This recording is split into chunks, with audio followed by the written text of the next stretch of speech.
ما دام ó kilẹ̀ lónìí ni ta ló sọ fún ọ pé ó kilẹ̀ náà kalẹ̀. تعيش ما دام owó àtọ́lá àtìmọ̀ tí ń bẹ lọ́dọ̀ rẹ lónìí tó fi ń wo àwọn èèyàn kéékèèké ta ló sọ fún ọ pé ọláhun ó kalẹ̀ mọ́ ẹ dalẹ̀. تعيش ọmọ níbi rẹ ما دام ẹni ó bá ń pariwo Allahu Akbar ní sí òní bọ́lẹ̀ lórí ipò tó bá wà. زمان إلى العلي àná tòní la mọ̀ ìmọ̀ tí ó ṣẹlẹ̀ níṣẹ́jú kan ẹnìkan ò mọ̀. تعيش ما دام Ajé Abdulrazaki تعيش ما دام àníyàn lójó rí bẹ́ẹ̀ يا خيار من الورى inú rẹ̀ lójó rí bẹ́ẹ̀. يا خيار من ẹ dákun gbogbo wa wá sí mi ní fún gbogbo wa gbogbo tí wọ́n bá ń pè wá wọ́n kàn ń pè wá bẹ́ẹ̀ ni sọ́lọ́ ń pè ọ́ bẹ́ẹ̀. يا خيار من الورى àìmọye tẹ́lómi ò máa pera rẹ̀ sọ́lọ́ ló pè ọ́ bẹ́ẹ̀. يا خيار من الورى ẹ dákun àwọn èèyàn rojọ́ ń bẹ̀ yẹn. تعيشون ما دام gbogbo ẹni ó bá fẹ́ kí nǹkan máa farabalẹ̀ dáadáa fún nǹkan yóò wà nábì lẹ́yìn. تعيشون ما دام الزمان إلى العلا ẹ̀rù á máa bà mí تعيشون pẹ̀lú tàn tí mo fẹ́ sọ yìí. تعيشون ما دام gbogbo ọjọ́ tí n bá ti jà fún bàbá mi àgbà mi rù bàbá máa sunkún èmi náà máa sunkún. تعيشون ما دام àyàwó ni tí ń bẹ nínú Al-Qur'ani ba'dal isti'aza wal basmala wa ya'manu makra Allahi illa al-qawmul khasirun. فلا يأمن مكر الله أبوكي؟ إلا لقوم الخاسرون gbogbo orúurun tọ́lọ̀ ń bá ṣe fún ọ lónìí má fọkàn balẹ̀ lérí oore. فلا يأمن مكر الله more blessing gbogbo oore tọ́lọ̀ ń bá ṣe fẹ́ dà láyé ó tún máa bẹ Ọlọ́run ni. sóòrò àwọn tó dáa fún tọ́lọ̀ ń padà hàn wọ́n lè mọ̀ ni. لا يأمن مكر الله sóòrò àwọn tí ń dán tí ń dùn tí ń dáa fún tọ́lọ̀ ń padà yọ sí wọn lọ́nà ibòmíì tí wọn ò gúnlẹ̀ dáadáa. لا يأمن مكر الله Maulana Sheikh Abdul Qadir Jilani لا يأمن مكر الله wòlíì Ọlọ́run ni àfáà tí mo wí yìí. لا يأمن مكر الله wàlíì tí ò sírú wòlíì rẹ̀ ni. لا يأمن مكر الله Sheikh Abdul Qadir Jilani ẹ̀dá kan ẹ̀gbọ́n yẹn sẹ́gbẹ̀ẹ́ kan náà. فلا يأمن مكر الله لا يأمن مكر ọ̀rọ̀ máa kí ni. فلا mo sì fẹ́ kẹ́yìn alásàlátù àbókínà yóò bọ́ ànábì kókì.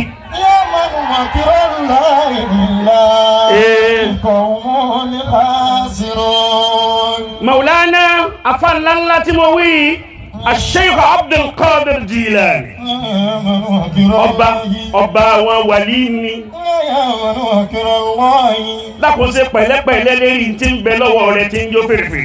لا pẹ̀lẹ́pẹ̀lẹ́. يأمن مكر الله ṣe pẹ̀lẹ́pẹ̀lẹ́ nú ọlá rẹ̀ ṣe pẹ̀lẹ́pẹ̀lẹ́ nú owó rẹ̀ ṣe pẹ̀lẹ́pẹ̀lẹ́ nú ìmọ̀ rẹ̀ kò sí tọ́lọ́hun ò lè ṣe.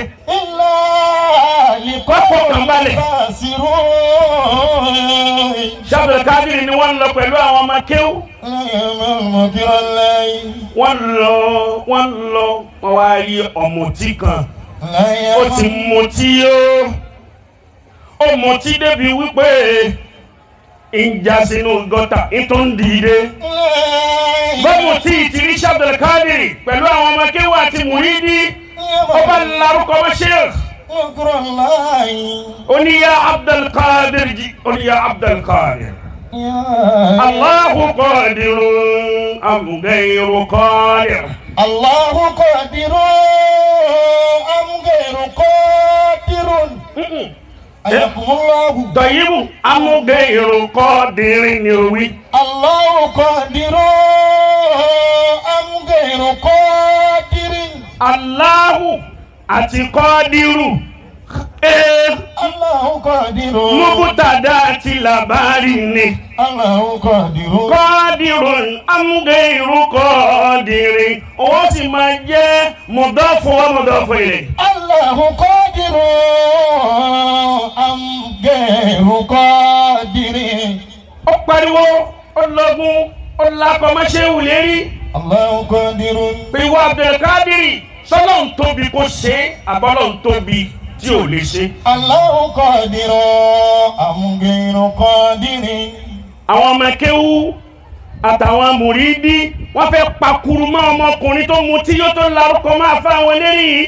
Allahu. Wọ́n ti spark wọ́n fẹ́ lù odidi ọkọ̀ odidi àfa àwa ló la kọ́ mọ́ lérí. Àìmọye ọmọ kéwú mi ti ṣòfò lẹ́yìn àfa. Allah.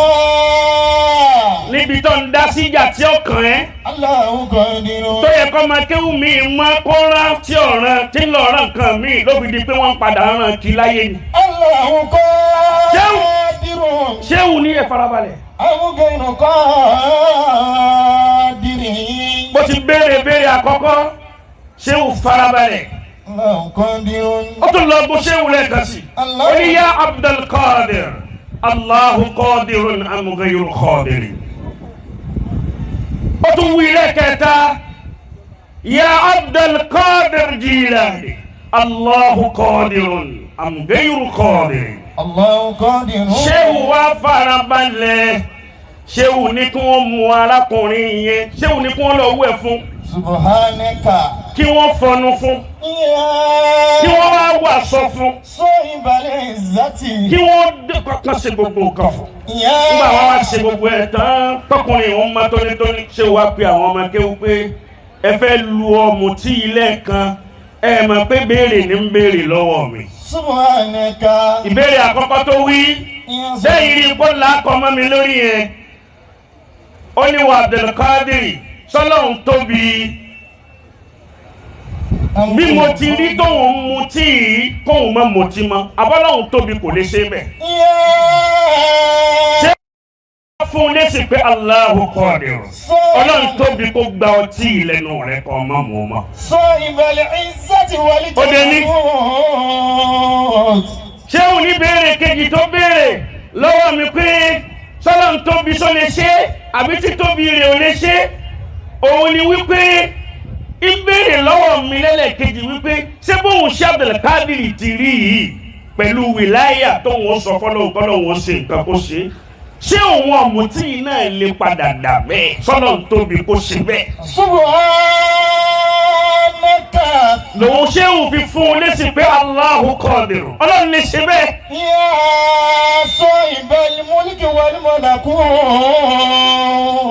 Oníbèrè kẹta tó ní sọ́lọ́hún tóbi kó ṣe àbí kò tóbi tó lè ṣe bóun ti wà yìí tóun jọ́mù tí ìwọ ṣé Abdulkadiri pẹ̀lú gbogbo ọlátọ́lọ̀ fún ọ sọ́lọ́hún tóbi kó dá ọ padà sí bẹ́bí náà ti wà yìí. Fala ya'man makrallahi. Ngbà ṣé o gbọ́ ẹlẹ́kẹta ń kharra sajidan lillahi ta'ala. Ṣé o dájú wọlé pọ̀ pé Allahu Qadir Ọlọ́run lè ṣe bẹ́ẹ̀ kò sí ntọ́lọ́hún ò lè ṣe. Ṣé o wá fi kọ́ gbogbo ayé lẹ́kọ̀ọ́? Gbogbo kò tọ́lọ́hún bá ṣe fún ẹ láyé orí sí ti tọ́ wa yẹn àwọn kan náà wà ń bẹ̀ lánàá nígbà tí wọn ò lò dáadáa Ọlọ́run padà yí àga yẹn mọ́ wọn kúrò nídìí. Ọlọ́run ò sì yí àga mẹ́lòmíì nídìí wọ́n rí bọ́nú kòtò ní.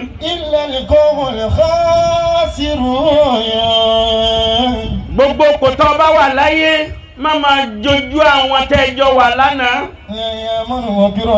Láwọn tó bá dá nínú wọn ni o àwọn kan ń bẹ wèrè ọ̀sìnwó ènìyàn ni wọn. O mọ̀ wá o bá wa sọ̀rọ̀ o sì ń bá wa jẹ́ lẹ́yìn ọmọ pé tí ẹ padà bàjẹ́.